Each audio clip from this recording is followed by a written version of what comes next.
tardes a todos. En primer lugar, agradecerles su presencia aquí. Yo sé que es una hora realmente introspectiva. Por la tarde, un lunes, pero realmente todos colaboramos, vivimos y sentimos la necesidad de estar juntos y aprender. Y en estas circunstancias en las que nos encontramos, este magnífico congreso, donde multitud de compañeros han impartido doctrina y sobre todo han intentado abrir nuestras mentes y nuestros corazones para encaminarnos y hacernos más conscientes de nuestra realidad personal, yo quisiera decirles que la conferencia que vamos a impartir ahora no es una conferencia al uso. Queremos que sea una conferencia interactiva, queremos que sea una exposición en la que me voy a permitir la licencia durante el transcurso de la misma de preguntarles a ustedes o dejarles a ustedes para la reflexión algunas preguntas, algunos interrogantes, a fin de que, como ha comentado el compañero, si luego tienen a bien al final de la misma preguntar, pues yo tendré mucho gusto en contestar. Y si no se puede contestar, a la noche, en la ronda que se realiza a partir de las 10, podremos proseguir con el tema. El tema en sí, yo no sé cómo lo iba a preparar el compañero, pero desde luego el enfoque que yo pienso darle a esta exposición es un enfoque distinto, es un enfoque diferente. Yo en absoluto vengo aquí a transmitirles conceptos pedagógicos ni conceptos terminológicos sobre la pedagogía espírita, porque para pedagogo, como Allan Kardec, realmente discípulo de Pestalozzi, existieron y existirán muy pocos. Él nos hizo un legado difícilmente inigualable y realmente consiguió, no solamente con su obra, que todos estemos aquí en este momento, como a lo largo de estos 150 años el espiritismo lleva el desarrollo que lleva. Por todo ello, el enfoque que nosotros vamos a dar a este tema de educación espírita no es tanto lo que es, sino lo que supone. No es tanto lo que puede representar para nosotros, sino cómo debemos nosotros enfocar este concepto. La educación, si nos ceñimos al diccionario de la Real Academia Española, es la acción de educar. Acción de educar que consiste en el proceso de transmisión del bagaje cultural de determinados grupos e incluso comunidades sociales, filosóficas, personales, con el fin de mantener ese bagaje cultural de esa idea y procurar el desarrollo de los miembros que forman esa idea. El desarrollo y su evolución. Eso es lo que en realidad define como educación el diccionario de la Real Academia Española. Pero como esta trayectoria espírita tiene realmente muchas grandes incorporaciones y muchas grandes aportaciones a lo largo de la historia del espiritismo, pues hemos tenido grandes pensadores, grandes obras de educación espírita que han definido concretamente lo que es el concepto de la educación espírita. Citaré dos simplemente. Una, la obra de Herculano Pires, concretamente, en la que hace referencia a la pedagogía espírita y en la que él define, textualmente cito, el concepto espírita de educación de la siguiente forma. La educación espírita presenta dos aspectos fundamentales. Es el proceso de integración de las nuevas generaciones en la sociedad y al mismo tiempo el proceso de desarrollo de las potenciales del ser en su existencia, con vistas a un destino trascendente. Es curioso, significativo, que en el proceso educativo estén hablando de que es el proceso de integración de las nuevas generaciones. Integración de las nuevas generaciones. Realmente este es un compromiso que tiene adquirido el espiritismo en sí. puesto que si el espiritismo viene a cumplir con una función, con una misión concreta y determinada, una de las principales circunstancias que debe de proveer y procurar es mantener su bagaje cultural y mantener lo que es su idiosincrasia y personalidad, para que las nuevas generaciones puedan comprenderlo, aceptarlo, adaptarlo y vivirlo, que es lo importante. Todo ello para desarrollar potencialidades del ser, de la persona, dice Herculano Pires, con vistas a un destino trascendente, como no podía ser de otra manera, evidentemente. Aparte de Herculano Pires, tenemos una guía extraordinaria, magnífica, de Miguel Vives, que es la guía de los espíritas, incluida también en el Tesoro de los Espíritas, donde desarrolla de forma extraordinaria, con una claridad de conceptos y de lucidez magníficas, lo que es el proceso educativo del espírita, su relación con las personas, con la sociedad, con el mundo espiritual, y de qué forma debe ir educándose y autoeducándose el espírita para cumplir con los contenidos y la misión que le trae a la Tierra.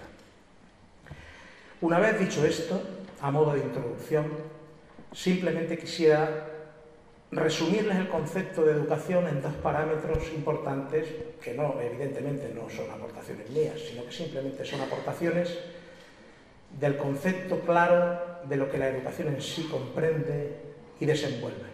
La educación, en todos los niveles, podría decirse que consta de dos ramas fundamentales: disciplina y amor. Lo vemos fundamentalmente con la educación de los hijos, donde cuando falta la disciplina observamos comportamientos y desviaciones de conducta importantes en el desarrollo psicológico, emocional y afectivo del niño. Lo mismo ocurre cuando falta el amor. Son dos patas de una misma silla que realmente son básicas y necesarias. Pues eso mismo lo podemos aplicar al campo espírita. La educación es disciplina y amor. ¿Disciplina para qué? ¿Por qué? ¿Y amor para qué? ¿Por qué? Pues como dice Herculano Pires, la educación está en vistas de desarrollar las potenciales del ser y su destino trascendente. El enfoque que nosotros queremos darle a este tema, como estoy diciendo, es el porqué de la educación espírita y el para qué de la educación espírita. ¿Por qué? Pues muy sencillo. Porque todos los espíritas sabemos, por conocimientos ampliamente difundidos, divulgados, explicados, leídos y asimilados, de que todos venimos con un objetivo preencarnatorio a la Tierra. Venimos con un compromiso a cumplir, con una planificación efectuada, de la cual somos responsables, evidentemente. Y dentro de ese compromiso preencarnatorio se nos facilitan las herramientas, las circunstancias y las situaciones precisas y necesarias para que desenvolvamos y cumplamos con ese compromiso. ¿Qué es lo que acontece cuando, en una existencia como la actual, comprendiendo perfectamente como comprendemos la reencarnación, como una de las leyes fundamentales que el espiritismo enseña y que a lo largo de la historia de la humanidad ha sido base y fuente de grandes religiones? ¿Qué es lo que acontece cuando, comprendiendo y sabiendo que venimos en esta existencia y tenemos el conocimiento de que hemos sido antes y somos el resultado de nuestras actuaciones anteriores y somos al mismo tiempo los forjadores de nuestro propio destino? ¿Qué es lo que acontece cuando venimos y nos identificamos con esta doctrina, nos identificamos con el espiritismo? Pues acontece lo siguiente. Acontece que empezamos a preguntarnos cuestiones. La primera de ellas, ¿conocemos el espiritismo por casualidad? La segunda de ellas, ¿por qué? Igual que yo comprendo el espiritismo y lo acepto y lo admito, hay tantas personas que cuando se les explica no lo quieren entender y lo rechazan. ¿Soy yo mejor que esas otras personas? ¿Tengo más capacidades que esas otras personas? ¿Estoy más preparado que esas otras personas y por eso acepto el espiritismo y otros no lo aceptan?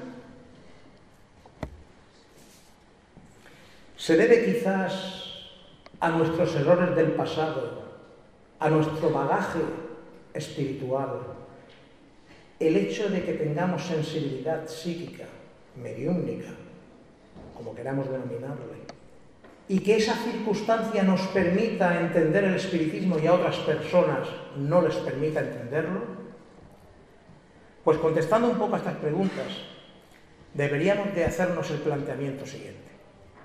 Evidentemente, si estamos aquí es por algo. Estamos en un mundo de expiación y prueba, tenemos conocimiento y comprensión de lo que es el espiritismo, pero curiosamente no sabemos si es por méritos o deméritos. De todo hay. Hay personas que han llegado a este conocimiento de forma automática. Un día, una idea, un libro, una frase espírita les hace interesarse por la doctrina y a partir de ahí están leyendo, están aprendiendo y lo que hacen es estar recordando lo que ya saben, porque ya lo llevan en su bagaje espiritual, porque ya lo traen y simplemente recuerdan lo que ya saben. Por eso les es muy fácil integrarse dentro de la doctrina de Kardec. Por eso les es realmente sencillo. Hay quien llega al espiritismo por otros caminos, válidos también, porque lo importante es llegar. ¿Como cuáles son? Pues los problemas de tipo mediúnico, problemas de desarrollo de las facultades mediúnicas que hacen que la persona se incline a buscar aquí, allí y allá, y en el único sitio donde le pueden dar una explicación coherente, razonada y lógica sobre los problemas que acontecen en su mediunidad es en el espiritismo de Kardec. No hay otra salida. Pero no la hay, no por nada, sino porque la función del espiritismo de Kardec precisamente no solamente es iluminar y clarificar la mente y el corazón del hombre, sino al mismo tiempo asumir los retos que la mediunidad comporta y que ninguna filosofía hasta el advenimiento del espiritismo se atrevió a codificar, difundir, divulgar y metodizar. Tengamos eso claro. Por eso digo yo que yo prefiero pensar que si hemos llegado al espiritismo, o incluso algunos que no han llegado, que vienen aquí por curiosidad, hemos de respetar total, profunda, absolutamente a las personas que quieren aprender. No debemos imponer en absoluto nuestras ideas, debemos de ser flexibles, tolerantes, abrir nuestro corazón y ofrecer sin imponer el conocimiento espírita. ¿Por qué? Porque el conocimiento espírita se abre a paso por sí solo. Solamente hace falta un corazón noble, sincero, que enseñe el camino y que le deje la libertad de elección y el libre albedrío a la persona para que decida si el espiritismo es su camino o no es su camino. Conocemos perfectamente todas las obras de Kardec. Sabemos cuáles son los mecanismos que mueven el mundo espiritual. Sabemos cuáles son los comportamientos que tienen los espíritus superiores y los espíritus inferiores. ¿Cuál es una de las máximas más importantes en la actuación y en el comportamiento de un espíritu superior, de elevación moral y espiritual? Pues una de las máximas más importantes es el respeto al libre albedrío. Y el respeto al libre albedrío de los espíritus encarnados y desencarnados es pauta ineludible de conducta del espíritu superior. Por lo tanto, nosotros debemos de actuar de la misma forma. No podemos imponer la doctrina, tenemos que ofrecerla con nuestro ejemplo y con nuestro corazón. En segundo lugar, hay algo muy importante. Si sabemos que venimos con un compromiso preencarnatorio que tenemos que cumplir, se nos van a pedir responsabilidades, se nos está ofreciendo la oportunidad de conocer una doctrina espiritual que redime al ser humano, que le conforta, que le pone en el camino de la evolución y de la perfección espiritual. Pero claro, el camino no se recorre solo, hay que recorrerlo personalmente. Cada uno debe hacer ese esfuerzo por recorrerlo. ¿Y cómo se recorre ese camino? Concepto de educación. Primer concepto, disciplina. ¿Pero disciplina para qué? Pues disciplina en primer lugar personal.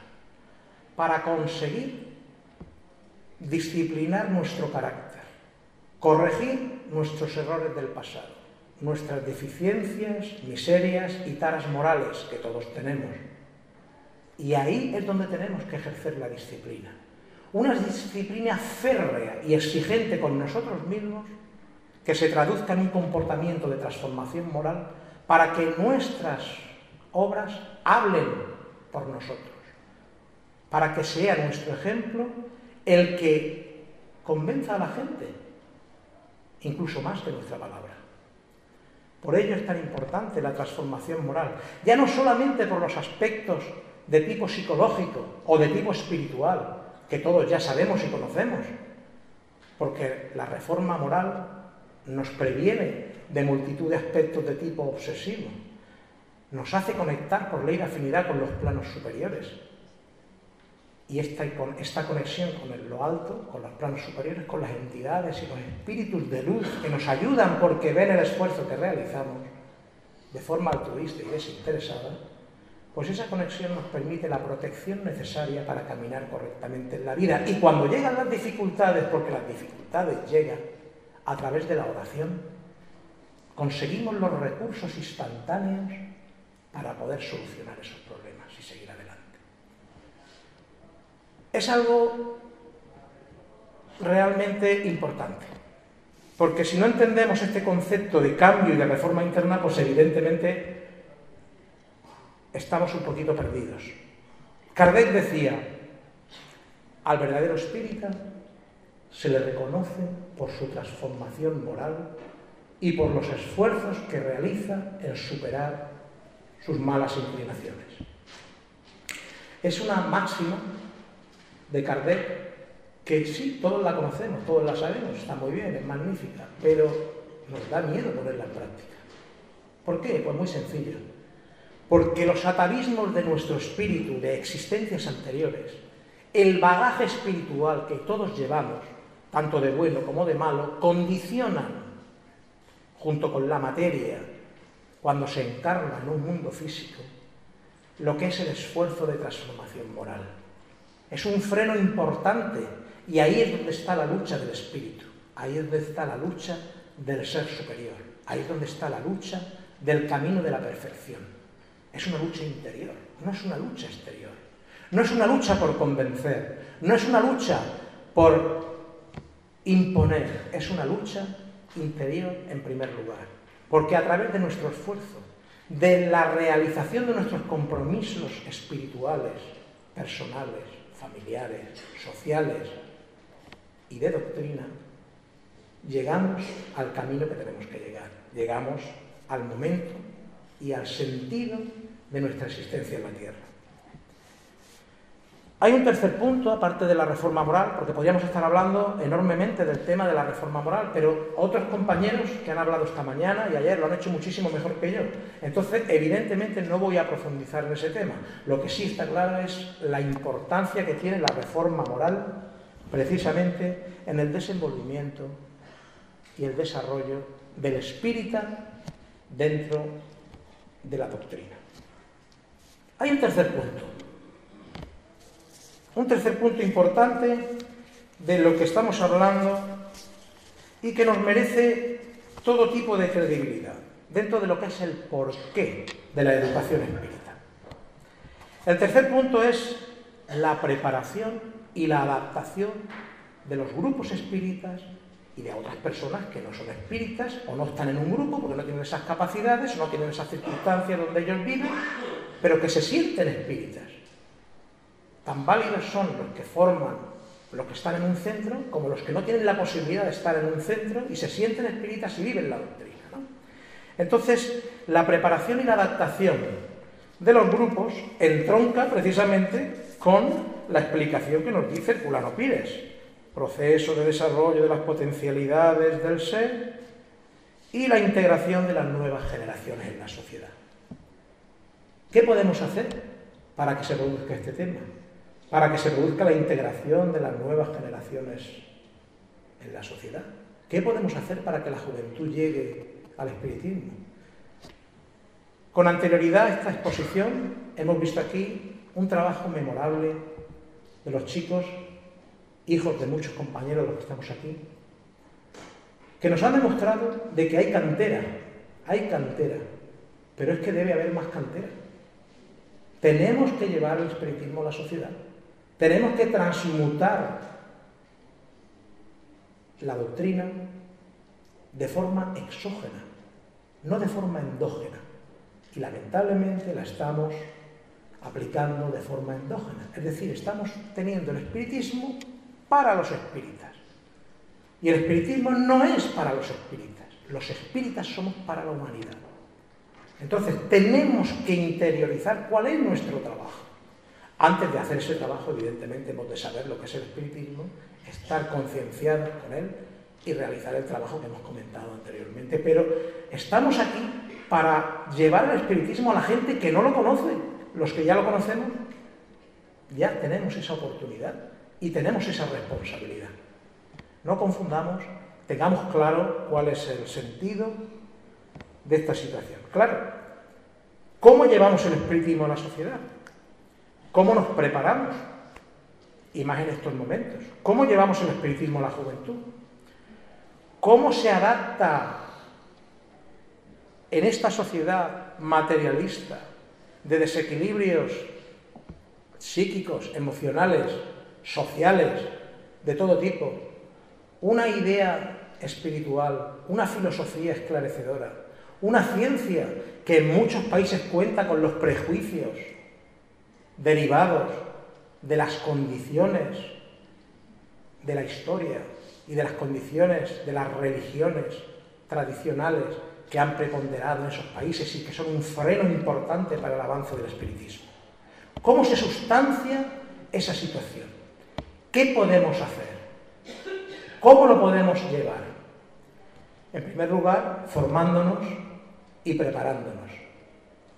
Y en segundo lugar, abriendo nuestra mente y procurando ser lo suficientemente flexibles para entender de que el espiritismo es una forma de vida, pero fundamentalmente es una forma de ejemplificar, es una forma de demostrar personalmente que esta doctrina modifica el hombre, modifica su conducta, le hace mejor día a día y esclarece la conciencia, la mente y las dudas de aquellos que van buscando y no encuentran dónde y hacia dónde deben de ir. Por ello yo, como les he comentado, quiero hacer esto un poco interactivo. Yo voy a mencionar algunas preguntas ahora para que en el transcurso de la charla vayan ustedes planteándolas o planteándoselas y luego cuando terminemos o bien a la noche ustedes me pueden interpelar al respecto. Yo preguntaría, la doctrina espírita por sí misma tenemos que ser conscientes que no puede cumplir sus objetivos. Si no hay espíritas que la vivan y la pongan en práctica, la doctrina espírita no puede cumplir sus objetivos. Tenemos una grandísima responsabilidad. Somos nosotros los que debemos vivir la doctrina y transmitirla. Si no, el espiritismo quedaría como una magnífica filosofía para quedar archivada en la biblioteca. Y no es ese el concepto del espiritismo, no es esa la misión del espiritismo. En ese caso, esto lo único que nos induce es a pensar sobre la responsabilidad que tenemos como espíritas a la hora de la divulgación del espiritismo, a la hora del desarrollo de esta doctrina y de llevar esta doctrina a la sociedad. Y aquí, como he dicho, salen algunas preguntas. Por ejemplo, ¿solo la divulgación de la doctrina espírita es suficiente para educar al espírita y cumplir con los compromisos que tenemos adquiridos? ¿Con la divulgación es suficiente? ¿O quizás hay que hacer algo más? Quizás es preciso acometer alguna tarea. ¿Existen otras formas de divulgación que no sean únicamente lo que estamos haciendo aquí? Los congresos, los libros, las revistas, los seminarios. ¿Hay otras formas de divulgar? ¿Hay otras formas de llegar al corazón de la gente, llevándoles el espiritismo?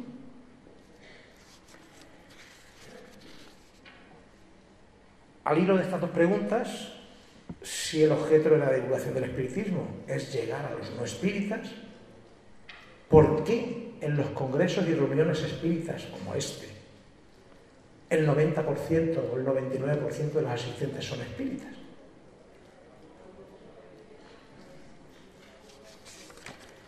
Lo dejo en el aire. Pensamos en las características sociales, personales, de las gentes y de los pueblos a la hora de llevarles el espiritismo. ¿Es conveniente divulgar el espiritismo exactamente igual en todas partes del mundo? ¿Hay que utilizar las mismas prácticas, la misma metodología, la misma forma de hacer? ¿O quizás las condiciones sociales, las condiciones culturales de los distintos pueblos nos exigen un esfuerzo a los espíritas de cada lugar para intentar adaptar a la forma cultural y social de ese país, de esa nación, de ese pueblo, de ese lugar, la doctrina espírita, respetando, por supuesto, la esencia del espiritismo valenciano? Aquí en España, en Europa, el movimiento espírita avanza y se desarrolla a una velocidad adecuada. Pensamos que eso es así. Creemos que vamos por el buen camino o podemos hacer mucho más de lo que hacemos. Y por último, si estamos en unos cambios importantes de transformación social y espiritual en nuestro planeta, merece la pena agudizar nuestro ingenio, merece la pena realizar un esfuerzo, merece la pena tratar de llegar a la unión de parámetros, circunstancias, metodologías que nos permita llevar el espiritismo a la gente a fin de no llegar tarde en el cumplimiento del trabajo que hemos de realizar. A veces ocurre que en la preparación de los centros espíritas se cometen algunos errores, más que nada por falta de experiencia, en absoluto digámoslo así, por otro tipo de circunstancias, sino simplemente por falta de experiencia. Evidentemente, el centro espírita se acude y uno recibe la información adecuada, recibe la doctrina, le ofrecen asesoramiento espiritual, le ofrecen la información que precisa y tiene a su alcance bibliografía y métodos para encontrar aquello que va buscando. Pero muchas veces centramos tanto nuestros esfuerzos en la divulgación y en la educación mediúmnica que nos olvidamos de una parte importantísima, la parte más importante, la parte que a mi entender y a entender de muchos constituye la auténtica educación espírita para nuestro progreso, y es la parte de la fraternidad, la parte de la amistad, la parte de la unión, la parte de la relación humana. Si hemos de ser espíritas, no podemos ser islas dentro de un centro espírita. Hemos de intentar ser amigos, estando unidos, colaborando, conociéndonos, preocupándonos por las necesidades del otro, intentando ayudar no solo con nuestros conocimientos, sino con nuestras actitudes, intentando ayudar con nuestras cualidades, porque todos, aunque nos sintamos y seamos espíritas, todos tenemos problemas. Y todos vamos al centro espírita muchas veces buscando la solución de esos problemas. ¿Qué es lo que ocurre? Que muchas veces esa solución no está en los libros. Muchas veces esa solución es la de un problema personal que requiere de caridad, requiere de fraternidad, de entrega, de sacrificio, de empatía, de ponerse en el lugar de los demás, de ayudar al que está al lado tuyo y que se supone que comparte tu mismo ideal. Esa es la auténtica fraternidad. Y eso es lo que muchas veces en los centros espíritas se echan falta. Y eso es lo que propicia la unión de las personas, porque las ideas unen en el ideal, en el razonamiento, pero las acciones y las obras de relación de las personas y de la fraternidad entre las mismas unen los corazones. Y es ahí donde se forja la unión y se forja la fuerza para llevar el espiritismo fuera.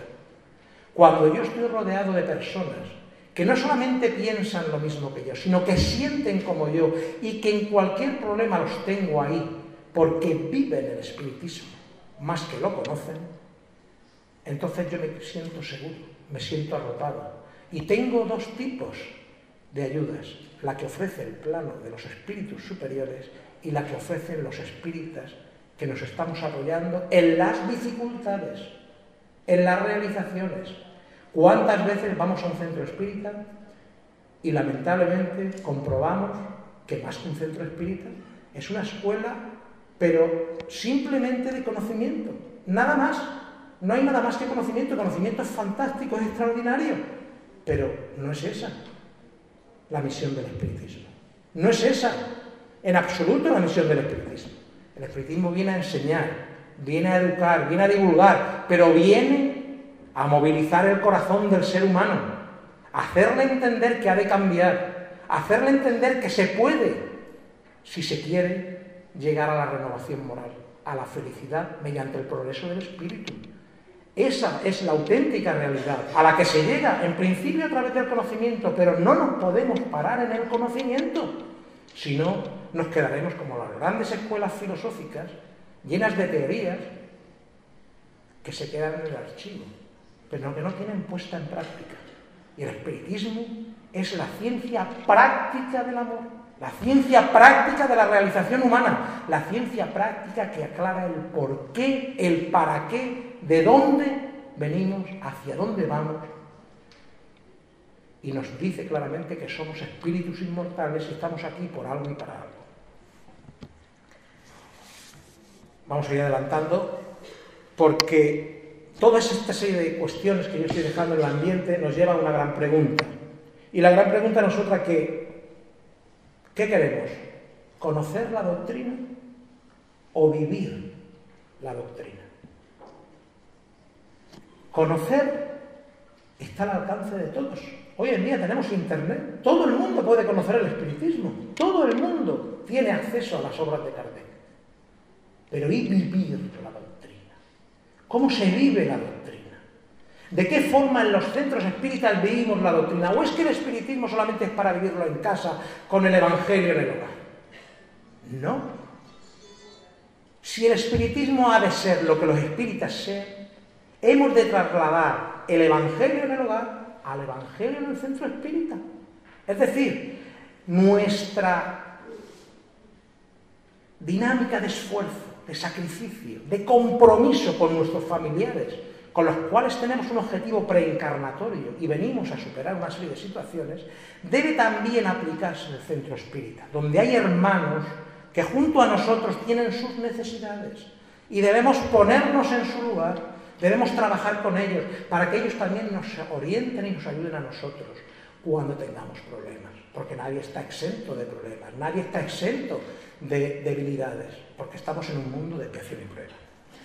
Voy a ir adelantando porque el tiempo se nos echa encima y yo quisiera de verdad dejar algunas preguntas para que ustedes puedan formularlas.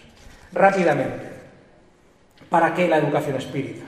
Todos sabemos, leyendo a Kardec, que el espiritismo es el consolador prometido por Jesús.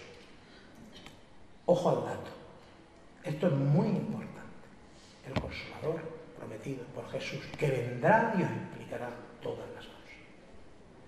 Pues si es el consolador prometido por Jesús, y nosotros como espíritas vamos a hacer que el espiritismo sea lo que nosotros hagamos, lo que con nuestras actitudes, con nuestro esfuerzo, con nuestro sacrificio podamos llevar adelante, hemos de dar testimonio de esta circunstancia. Hemos de dar testimonio porque es muy importante, importantísimo, saber que el Consolador prometido por Jesús viene en unos momentos claves y cruciales para la historia de la humanidad, que no son otros que el cambio de ciclo, pasar de un mundo de expiación y prueba a un mundo de regeneración. Y hay quien dice, bueno, eso ya llegará. No, eso no llegará. Eso ya está aquí. Estamos viviendo el momento de la transformación del cambio de ciclo. Estamos pasando de un mundo de expiación y prueba a un mundo de regeneración. Y somos los espíritas los que tenemos el compromiso ineludible, porque lo hemos pedido antes de encarnar, y aquí estamos para ello, de ser los portavoces de ese cambio. Pero ese cambio no se hace con la palabra únicamente, hay que hacerlo con el ejemplo. Y hay que hacerlo con el trabajo, con el esfuerzo, con el sacrificio, con la abnegación, con la unión. 10 de abril del 2010. Clausura del tercer Congreso Espírita brasileño. Divaldo incorpora al espíritu de Becerra de Menezes.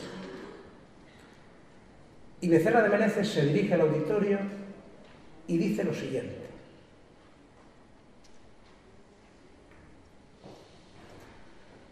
hijos míos, estamos en el momento del cambio de ciclo. Ya estamos en el momento en que hay que pasar del mundo de expiación y prueba al mundo de regeneración.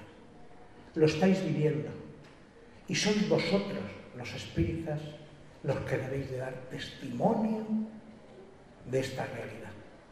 Se os va a exigir sacrificio, se os va a exigir renuncia, se os va a exigir abnegación, pero es vuestro trabajo, es vuestra responsabilidad. Para eso habéis venido.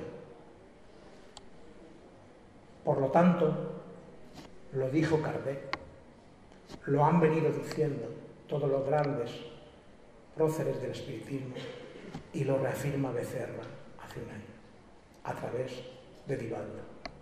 Si en algo nos merece la credibilidad, si en algo nos permite saber que estamos en el camino cierto, es que desde este plano espiritual se nos ofrecen las condiciones, las oportunidades necesarias para nuestra redención espiritual y moral. Y este es el momento. No puedo terminar esta conferencia sin decirles a todos y sin decirme a mí mismo que es una oportunidad única y excepcional. Miles, millones de espíritus quisieran estar en nuestras condiciones aquí y ahora, teniendo esta oportunidad de avanzar y progresar espiritualmente en una existencia, lo que muchas veces necesita siglos para conseguir. ¿Por qué? Porque venimos en un momento crucial de la humanidad y venimos a realizar este trabajo. Y como dijo el Maestro Jesús, reconoceréis a mis discípulos porque se aman los unos a los otros. No dijo porque imparten conocimientos unos a otros, sino porque se aman los unos a los otros. Así reconoceréis a mis discípulos. Por todo ello, la educación es disciplina y amor. El amor que tenemos la obligación de desarrollar y de ofrecer, y la disciplina que tenemos la obligación de incorporar en nuestras vidas y de ejemplificar. Muchísimas gracias por su atención, muy amables.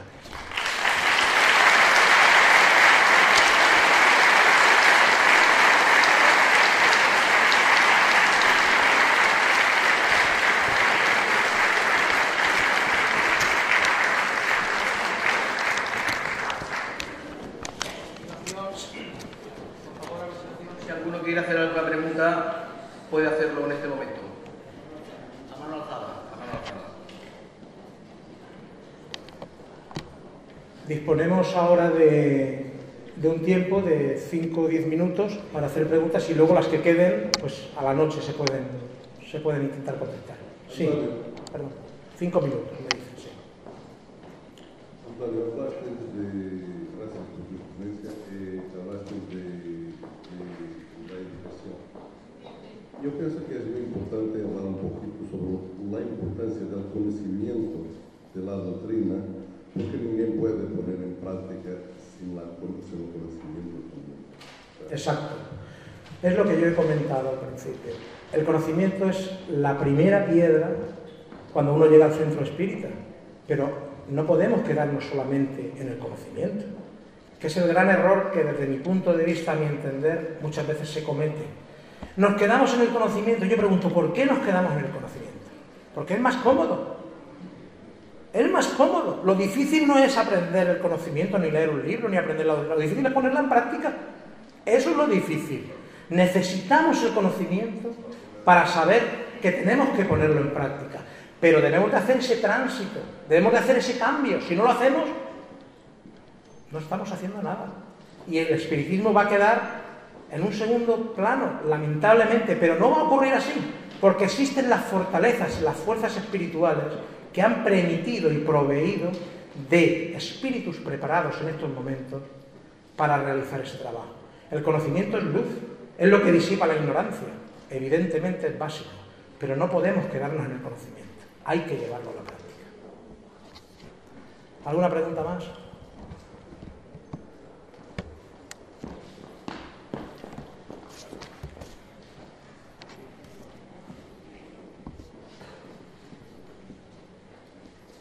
Antes comentaba de que el espiritista, cuando va a diferentes sitios o lugares, se tiene que comportar o ejercer el espiritismo o hacer el estudio, vamos a suponer lo mismo en España que en Sudamérica.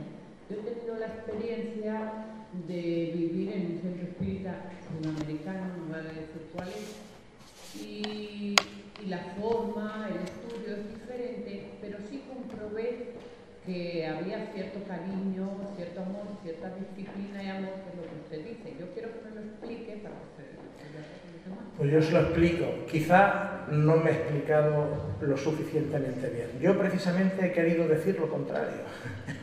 Yo precisamente he querido decir que manteniendo la sustancia y la base de la doctrina de Kardec, tenemos que hacer un esfuerzo por intentar adaptar la divulgación y la entrega del espiritismo a los condicionamientos culturales y sociales de cada pueblo y de cada nación y de cada país. Eso no significa desvirtuar la doctrina espírita. La base es la misma para todos.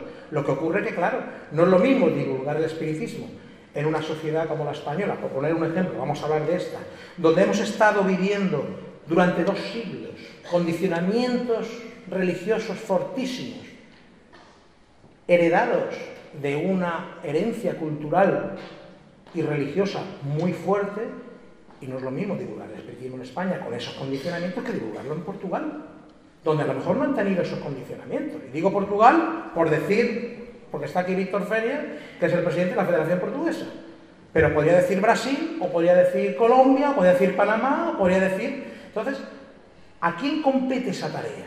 ¿A quién compete la tarea de entender la sociedad en la que se encuentra y de qué manera de llevar el espiritismo a esa sociedad? Pues a los que viven en esa sociedad se sienten espíritas. Y por eso nadie tiene que ningunear a nadie, sino simplemente decir, oye, yo sé lo que es el espiritismo, yo sé que mi función es, primero, evolucionar, progresar, intentar ser un ejemplo vivo para que a través de mi conducta se pueda ver que el espiritismo realmente es capaz de transformar al hombre, y con esa actitud, previa lógicamente al conocimiento que hay que tener, pues con esa actitud realmente se llega a los corazones de la gente. Yo lo que quiero hacer ver es que el espiritismo, si no es fraternidad y amor, está exento de lo más importante, porque el Maestro Jesús lo dijo, el Consolador prometido llegará y os hablará de todas las cosas. Y el amor es la clave, es la base. Tenemos el conocimiento, pero el amor es la clave. Y no, lamentablemente muchas veces nos olvidamos el amor en los centros espíritas. Nos olvidamos el sacrificio por nuestros compañeros. Y vemos que llega la persona que tiene una facultad y la tiene en desarrollo y tiene problemas. Y bueno, sí, toma, ahí tienes el libro de los medios. Léete esto, que lo que a ti te interesa es esto. Está bien, pero no es suficiente. Está bien, hay que dar el conocimiento. Mira, tu problema puede ser este, pero aparte de esto, ven aquí, mira. Estoy contigo para lo que quieras. Me tienes a tu disposición para cuando quieras. Vamos a tomar un café. Cuéntame qué problemas tienes. En tu vida personal, no en tu problema mediúnico también. Si te puedo ayudar, aquí tienes un hermano donde apoyarte, donde llorar, donde compartir. Esa es la clave. Ese es el trabajo que hemos de hacer y lamentablemente nos olvidamos de él. Ese es el trabajo. Hasta que no hagamos eso, estaremos, como yo digo, en stand-by. Perdóname la expresión. Otra pregunta, por favor, que creo que ya es la última. Pues nada, me dicen que para esta noche las que queden, yo les pediría solamente una última frase. No crean nada de lo que yo les he comentado aquí. Reflexiónenlo, piénsenlo, medítenlo. Y les pediría, por favor, con todo mi corazón, que cuando salgan de aquí, o bien esta noche cuando pregunten, o bien cuando terminen se vayan del Congreso, intenten pensar que si se sienten espíritas y esta doctrina les ha llegado al corazón, que piensen de qué forma pueden llevar esta misma doctrina, con ese mismo corazón, al resto de la gente. Muchísimas gracias por su atención y por su amabilidad.